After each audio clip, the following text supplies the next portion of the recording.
Hi, this is Jalpa Pandya and welcome to my channel.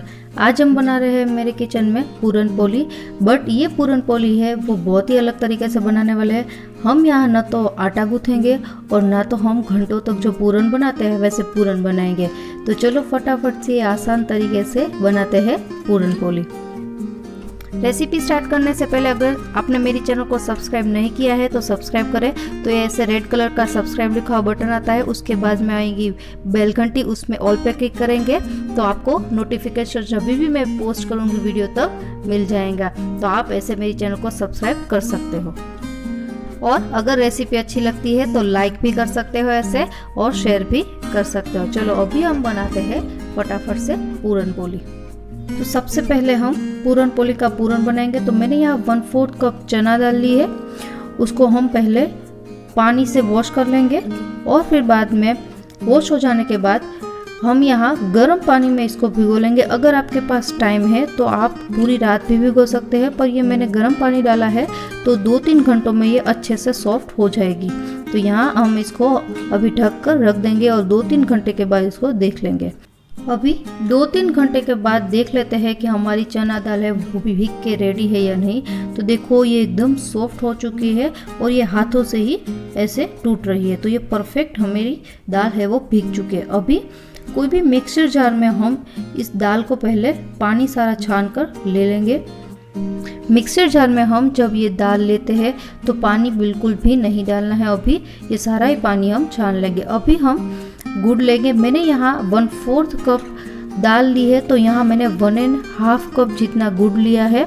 अगर आपके पास जो पाउडर वाला गुड़ आता है वो है तो भी चलेगा, अगर आप चीनी यूज़ करना चाहते हो तो वो भी चलेगी, पर गुड़ लो तो ये ज़्यादा ही अच्छा टेस्ट देता है। तो मैंने यहाँ 1.5 कप गुड़ लिया है और मैंने यहाँ 5 से 6 इलायची है वो डाली है और मेरे पास यहाँ जायफल है तो जायफल को हम थोड़ा सा ऐसे कद्दूकस कर कर फ्लेवर के लिए डाल देंगे। अगर आपके पास जायफल नहीं है तो आप स्किप भी कर सकते हो, पर इससे फ्लेवर बहुत ही अच्छा आता है। और याद रखिए अगर आपको चीनी में बनाना है तो आप चीनी भी डाल सकते हो, पर अगर जब तक आपके पास गुड़ है तो गुड़ है वो सबसे ज़्यादा न्यूट्रिशियस भी होता है, तो गुड़ लेना बहुत ही अच्छा रहेगा। और फिर बाद में मैंने यहाँ 1.5 कप में थोड़ा सा पानी छोड़ दिया है और अब हम इसकी बहुत ही थिन पेस्ट बना लेंगे। हमें बहुत ज़्यादा थिक नहीं चाहिए, देखो ऐसे पतला सा घोल जैसा बनना चाहिए।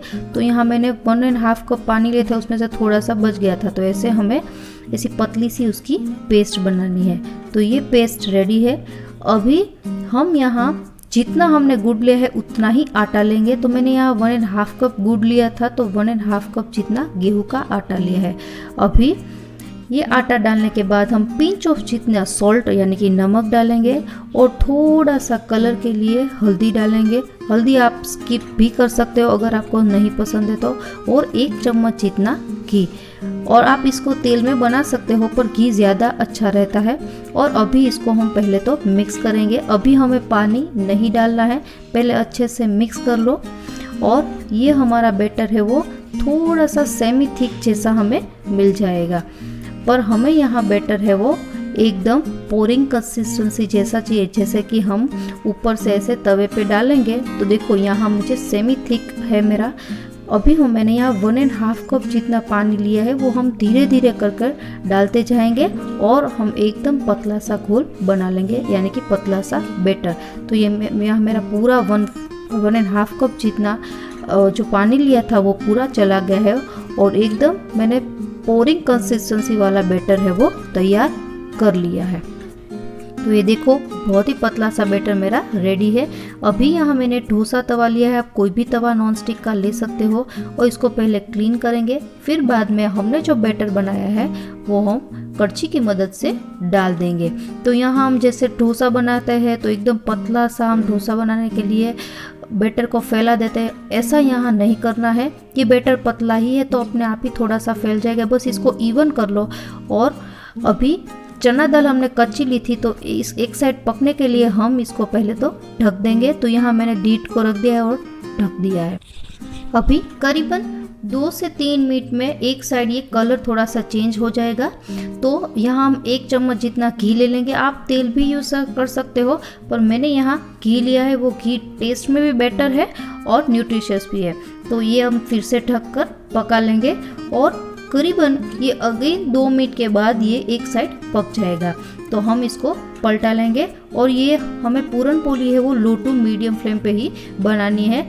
और ये देखो एक साइड पक चुकी है और अपने आप तवे को उसने छोड़ दिया है। तो देखो हम पलटा लेंगे तो ये अच्छा सा हमें यहाँ गोल्डन ब्राउन जैसा कलर है वो मिल चुका है। देखो तो एक साइड ये हमारी पककर रेडी। अब अगेन हम फिर इसको ढककर फिर से पका लेंगे 2 या 3 मिनट के लिए। तो ये दूसरी साइड भी ऑलमोस्ट पक के रेडी है, पर हमने दूसरी साइड भी थोड़ा सा घी डालेंगे और ये हमारी पूरी पूरन पोली है वो बन जाएगी। तो ये पूरन पोली आप है वो ना तो आपको आटा गूंथना पड़ेगा, ना तो आपको घंटों तक पूरन बनाना पड़ेगा और ना तो इसको बेलना पड़ेगा। ये फटाफट से बन भी जाती है। तो ये हमारी पहली पूरन पोली है वो ऑलमोस्ट रेडी है।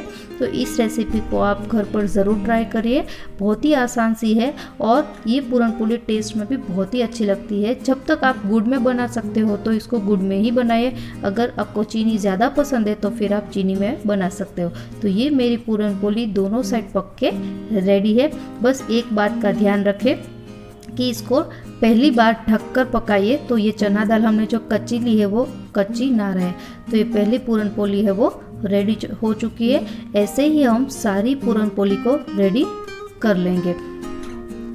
तो मैंने सेम प्रोसेस है ये दूसरी पूरन पोली भी बनाई है। जिस हिसाब से मैंने नाप लिया है उस हिसाब से मीडियम साइज की यहाँ 3 पूरन पोली मेरे पास बनके रेडी है। तो इस रेसिपी को ज़रूर ट्राई करें और अगर रेसिपी अच्छी लगती है तो लाइक शेयर ज़रूर करें और मेरी चैनल को सब्सक्राइब करना ना भूलें।